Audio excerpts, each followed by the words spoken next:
In the quaint seaside town of Halewick, where mist clung to the cliffs and waves crashed endlessly against the shore, life had a slower, more deliberate rhythm. The locals believed their small town held secrets, untold stories that whispered in the wind and lingered in the briny air.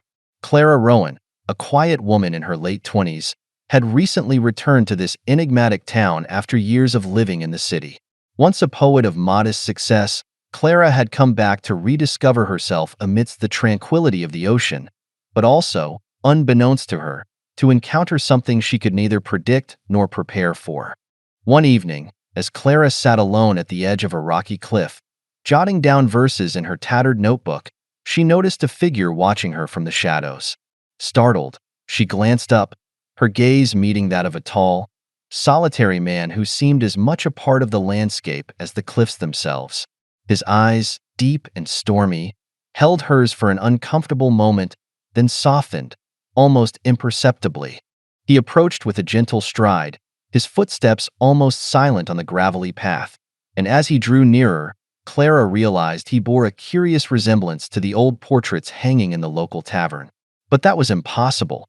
Those portraits were of people long gone, from an era when the town had been a thriving port and not a sleepy retreat for the weary-hearted.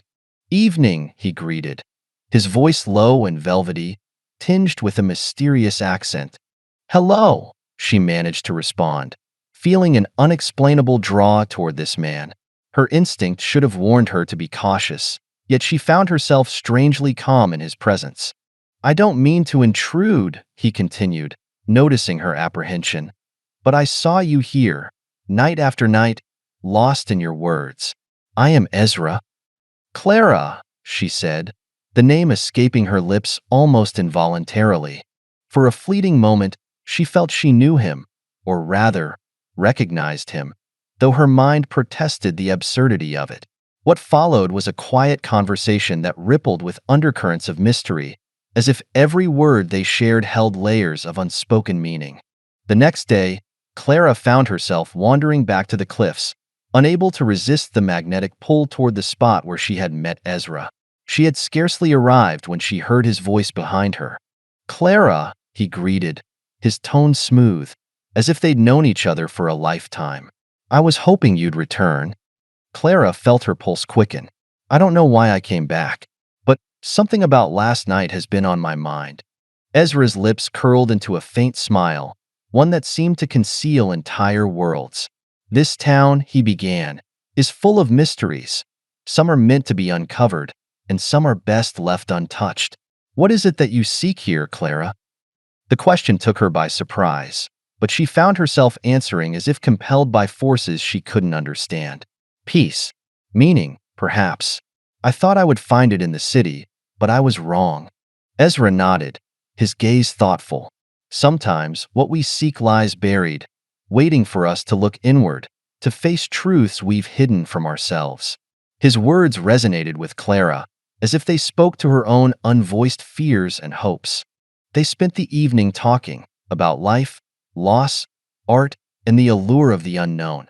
He was an enigma wrapped in melancholy, and Clara found herself hanging on to every word, drawn into his tales of a time when Halewick had been different, bustling, and vibrant. He spoke of it as if he had seen it himself, witnessed its transformation into the tranquil, almost ghostly place it was now. Just as the conversation seemed to drift toward something more intimate, Ezra glanced toward the horizon, his expression shifting. "It's getting late. I should go." Clara watched him walk away, feeling a pang she couldn't quite understand. It was only after he'd disappeared into the night that she noticed something peculiar. His footsteps left no mark on the damp earth. In the days that followed, Clara found herself inexplicably drawn back to the cliffs each evening, hoping to encounter Ezra again. The pull was magnetic, a compulsion that seemed to deepen with every sunset, as if the cliffs themselves whispered for her to return. On the fourth evening, as the fog rolled in from the sea, she finally saw him, standing near the edge, his silhouette cutting a stark figure against the fading light. He turned as she approached, his expression a blend of warmth and sadness. "You're back," he murmured, as though he'd both expected and feared her return. "Why wouldn't I be?" she replied, though a shadow of doubt crept into her mind. Ezra, who are you really? And why do you speak of this place as if you've known it for centuries? A flicker of something ancient passed through his eyes. There are truths, Clara, that once revealed cannot be unseen. Are you certain you want to know? Clara hesitated, sensing the gravity of his question, but her curiosity won over her caution. I need to understand.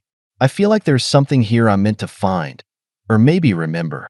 Ezra took a step closer, his gaze piercing. Very well. But once I tell you, there is no turning back. He began his tale, his voice like the whisper of the waves below. Long ago, I was not just a man of this town. I was its keeper, entrusted with protecting a secret hidden beneath Halewick. You see, this place stands above an ancient, powerful source, a force that breathes life into those who come near, binding them to its energy. Clara's heartbeat quickened as he continued. But one night, Ezra whispered, in my carelessness, I allowed this power to awaken, drawing spirits that had long been at rest. I've been here ever since, caught between worlds, bound to these cliffs, a guardian of my own mistake. Clara's mind whirled. Are you a ghost? Ezra's smile was sad. In a manner of speaking, yes.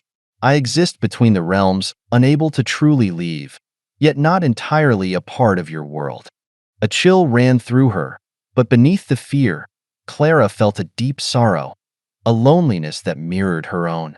She reached out, her fingers brushing against his hand, and for a fleeting moment, it felt solid, warm.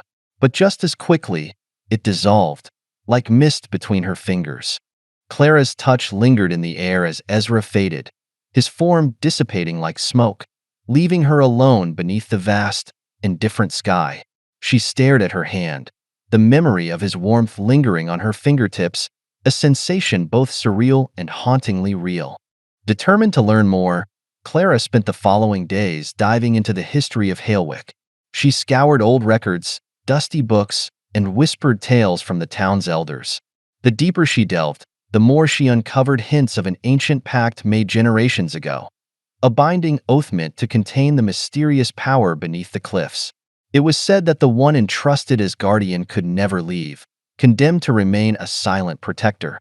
Each evening, she returned to the cliffs, calling out for Ezra. At first, only silence answered her pleas.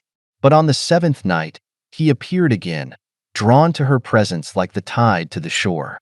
Why are you still here? He asked, his voice carrying a note of despair. You should walk away from this place before it takes you as well. But Clara's heart was resolved. If you're bound here, then perhaps I can help you. Maybe there's a way to set you free. Ezra looked away, his gaze fixed on the horizon. Freedom comes at a price, Clara. To break the bond, a life must be willingly offered in exchange. Clara shivered as she realized what he meant.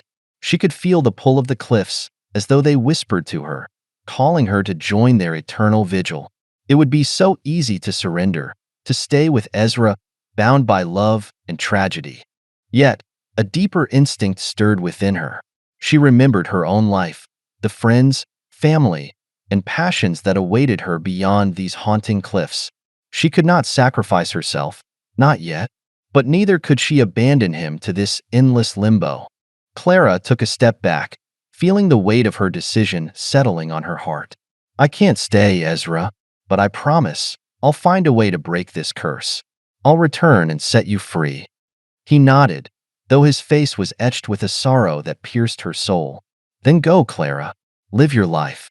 But remember, if you truly wish to break this bond, the answer lies within the heart of the cliffs. With one last lingering look, she turned away, feeling the cliffs pull lessen with each step. The mist swallowed her, erasing Ezra's figure from sight, but not from her heart. As Clara descended from Halewick's cliffs, she knew her journey was far from over. She carried with her a purpose, a mission that would drive her, a promise that would one day bring her back to these haunted shores. For beyond the veil of life and death, love remained, waiting eternally by the cliffs.